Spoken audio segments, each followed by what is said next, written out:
They can't encounter some certain problems, certain personality problems, or if you are talking about how psychological things work, they can't follow you.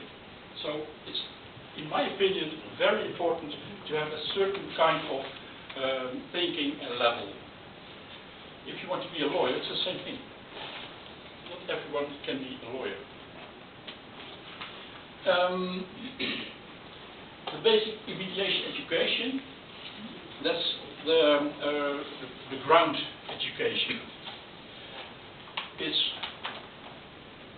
in concept the same as the master. There are law things, there are psychological things, but they are more basic. In the master you go way much further. And it's a special thing, you have to do the academic things. You have to know how to think academically, how to make your reports in an academic way, how to research your things. That's very important in the beginning. Well, if you have the structure of master mediation, there are three things. You have the first section, the theoretical substances.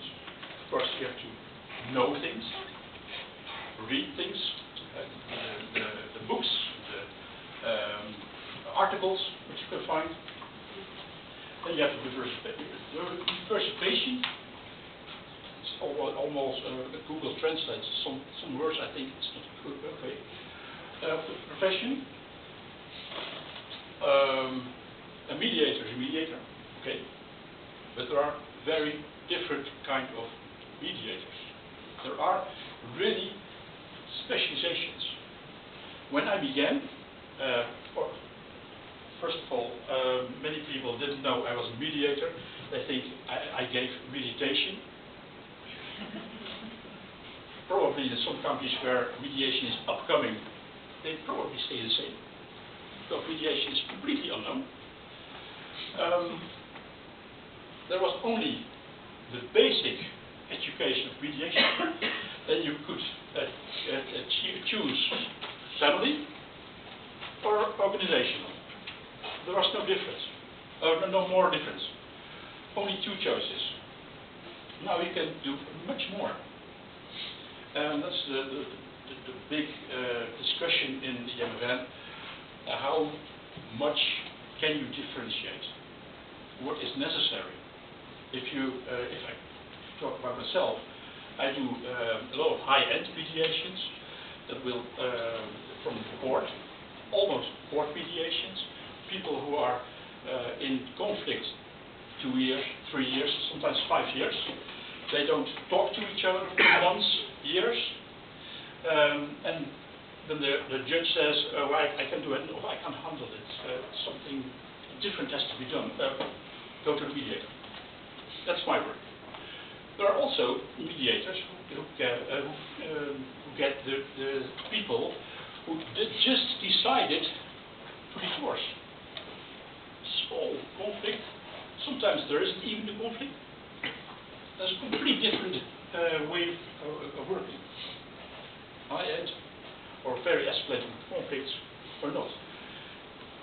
There you can differentiate in your work.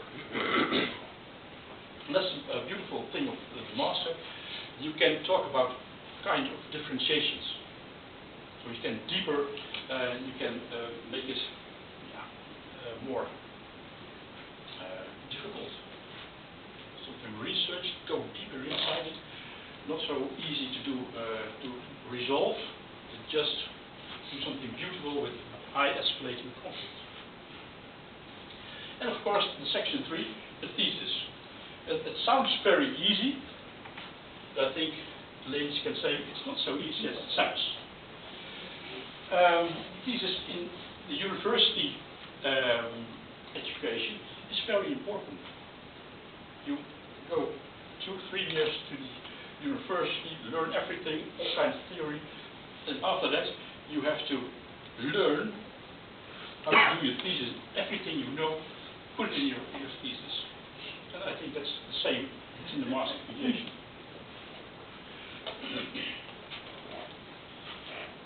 Well, the theoretical substantiation. First of all, there is something about self-management. You have to learn how to study. Most of the people have a job besides this Master of Mediation. There's something like leadership and coaching. It's all that you get. People come in social something. Then you get self-management. You learn something about yourself, some confrontation with yourself. Very interesting. After that, you have your academic writing, pre-thesis, you can say. Of course, MT, methodical and methodology and research. You get your system approach. What kind of systems? There are all kinds of systems in conflicts. Sometimes it's a little too much theory. Of course, you have your social psychology. In my opinion, very important. In my opinion, every conflict starts with feeling. Every conflict. Since 2001, when I began with the mediation, I encountered very lot of lawyers. They always say, oh, it's not feeling, it's the law. Well, I don't agree with that.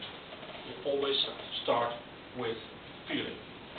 And of course, after that, you go in the ration and you go, I want something this doesn't move. Okay, let's start with feeling. Personality analysis. There are two things that I think is very interesting.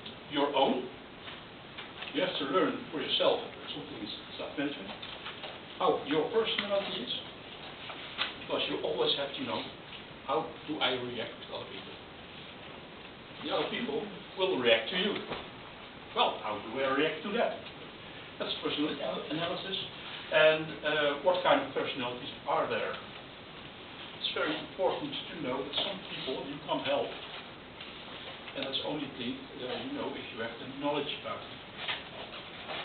There are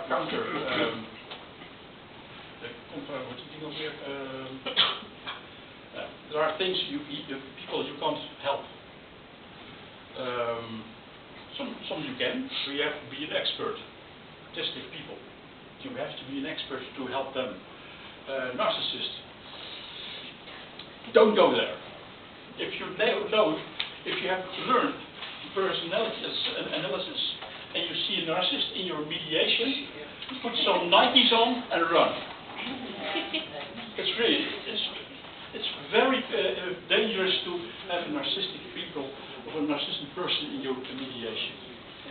Of course, you have borderliners. You can help borderliners, but you have to be an expert also. You have to know how to handle a borderliner. Some years ago, the judge, the court thought I was a borderline expert. I've known that. It's very energetic to help to mediate borderline people. And of course, another large piece of the Master of Mediation, law of reasons. There are a lot of laws. You can't know them all, and you have to decide what kind of law you want to know. Family, the corporate law, or something else. I'm mediating now a company in satellite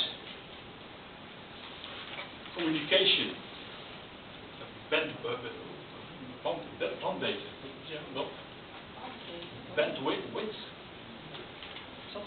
they do something with satellites and they sell it. Whoa, that's very difficult to mediate. In what country do I have to be? What kind of law do I have to handle to mediate?